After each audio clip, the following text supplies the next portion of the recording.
Samantala sa EDSA Shrine naman, bantay sarado rin ng mga pulis ang mga magkikilos protesta.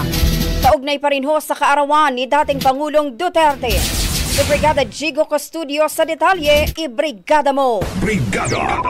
Live report! Nakabantay na rin ang mga miyembro ng Quezon City Police District dito sa paligid ng EDSA Shrine.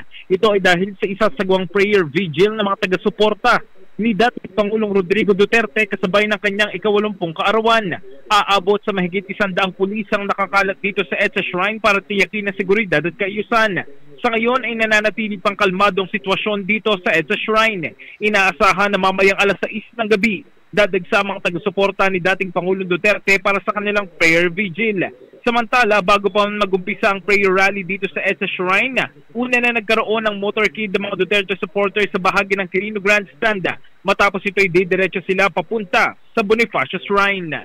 In the heart of changing lives, ako si Brigada Jigo Custodio ng 105.1 Brigada News of Manila, the Music News Authority. Ang bahaging ito ay hatid sa atin ng Drive Max Coffee. Ligayang tuloy-tuloy!